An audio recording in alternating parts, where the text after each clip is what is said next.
everybody, welcome to the games room. This is Mike. I'm going to introduce my friend of mine, Kevin. He's going to be showing off a deck that he made. And take it away, Kevin. Hey guys, it's Kevin from the HoodyNinja Experience. Alright guys, guess what? I'm doing a magic build deck today. First off, I'd like to show you my Celestial Green magic deck. As you can see, it's also Ultra Pro. Very nice, very quick, very pretty, and get them if you can. Now, here's the lands I've got. I've got green, and oddly enough, they are great. And there's only 13 of them in here. And I will show you this. It is a foil green. As you can see, it does shine a little. And there's 13 of them for this build. And I've got some red ones, which are mountains. And I have a foil one for you as well. As you can see, it should be pretty. There we go, found it. There's the foil pretty. For my reds. Those are the mountains. There's only 10 of them. Of course, now I've got my creatures and planeswalkers coming up, and these are green. First one up is Vivian, Monsters Advocate. She's a legendary planeswalker. She's a drop of 5 for... She's a 3, but of course her static ability is you may look at the top card of your library anytime. You may cast creature spells from the top of your library, which is awesome. And that's what it looks like. Of course, she has a +1. You create a 3/3 green beast creature token. Put your choice of a vigilance counter, reach counter, or a trample counter on it. -2, you can cast your next creature spell. This turn, search your library for a creature card with lesser converted mana cost, put it onto the battlefield, then shuffle your library. She's very handy. I played this deck. She comes out quick, and it helps bring out creatures. One of my favorites is Godzilla. Yes, folks, this is Godzilla. It's a full art card showcase, basically. He's called Godzilla Primeval Champion. You can see he's foil. And I've got 3 of these suckers. And he's trample, cycling for 2. And when you cycle Titanith Rex, put a trample counter on target creature you control. Of course, he's 11/11, so yeah, you're doing pretty good. And I've got 3 of those suckers, and all 3 are foils. And then another one. It's for Tilted, and it's a creature elemental. He enters the battlefield with 2 1/1 counters on it. You pay 2, remove a 1/1 counter from him. Target player searches their library for a basic land card, puts it onto the battlefield tab, then shuffles their library. He's a drop of 3 for 0/0. But, as you can see, he is not that bad. Or, well, however you want to look at it, he's still good. He helps out. And I've got Paradise Druid. This is what she looks like. There. And she's a drop of 2 for a 2/1. Now, this is the beauty part of her. Paradise Druid has hexproof as long as it's untapped. Meaning it can't be target of spells or abilities your opponents control. Tap, and you add 1 mana of any color. Comes in handy. I got 3 of those. Now I'll do the same. Another one is called Incubation Druid. And it's non-foil. He's a drop of 2 for a 0/2. Yeah, it sounds weird, trust me, but hear me out. You tap, you add 1 mana of any type that land you control could produce. If Incubation Druid has a 1/1 counter on it, add 3 mana of that type instead. Now, here's the fun part. You pay 5, and it's an adapt 3. If this creature has no 1/1 counters on it, put 3 1/1 counters on it. So basically he's a 3/5. And I have 3 of those. They are handy. They come in handy, as you can tell. Next is Eleanor Elves here. And it's a drop of 1 for a 1/1. You tap, you add 1 green mana. And it's a good mana gatherer if you're running low. And I've got 2 of them. Another one is Beast Whisperer. He's a drop of 4 for 2/3. what it looks like. Whenever you cast a creature spell, draw a card. That is pretty nice, to tell you the truth.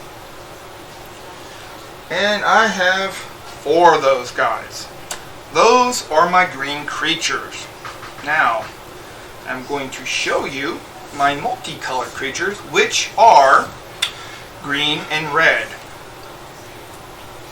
Don't have many of them. Don't need either.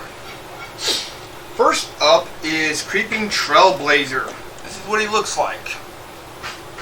Right there. And he's a drop of 1 red, 1 green for 2/2. Other elementals you control get +1/+0. You pay 2 colorless, 1 red, 1 green. Creeping Trailblazer gets +1/+1 until end of turn for each elemental you control. Not bad. And I've got 2 of them. Next up is Grumgully the Generous. He's a legendary creature, Goblin Shaman. He's a drop of 1 colorless or any color, 1 red, 1 green for a 3/3. Each other non-human creature you control enters the battlefield with an additional 1/1 counter on it, which comes in handy, especially if you don't have any human creatures in this deck. And I've got maybe 1, which I should be getting to pretty soon. I've got 2 of those suckers. My next one up, my last multicolored one for this deck, is Draconic Disciple. He's a creature, human shaman. He's any color for 1, green, red, drop of 2/2. You tap, add 1 mana of any color. Pay 7, tap, sacrifice Draconic Disciple, create a 5/5 red dragon creature token with flying. That also comes in handy. And I've got 2 of those suckers. Those are my green, red color for this. And I'm going to bring out my red sorcery or my green sorcery and my green enchantments. My first one up is Migration Path. He's a drop of 4. What it does is you search your library for up to 2 basic land cards, put them onto the battlefield, tap, then shuffle your library. You can also do cycling too. You pay 2, discard, you draw a card. Not really my thing. I don't care to cycle. And I've got 3 of those suckers. Now here's my favorite one. It's called Classification. Drop of 2 green with 5 any color. So basically a drop of 7. It's an enchantment aura. You enchant creature when Classification enters the battlefield. Tap enchanted creature. Enchanted creature gets +20/+20. He works really good on the Godzilla ones that are 11/11. I've only got 1 of him. The next one up is another Classification, and it is a foil. Let's see if I can get, yeah, there we go. Pretty foil. Yeah, pretty foil. He's the same price, drop of 7. He enchants creature. When Classification enters the battlefield, tap, enchant creature. Enchant creature gets +20/+20, so that also comes in handy as well.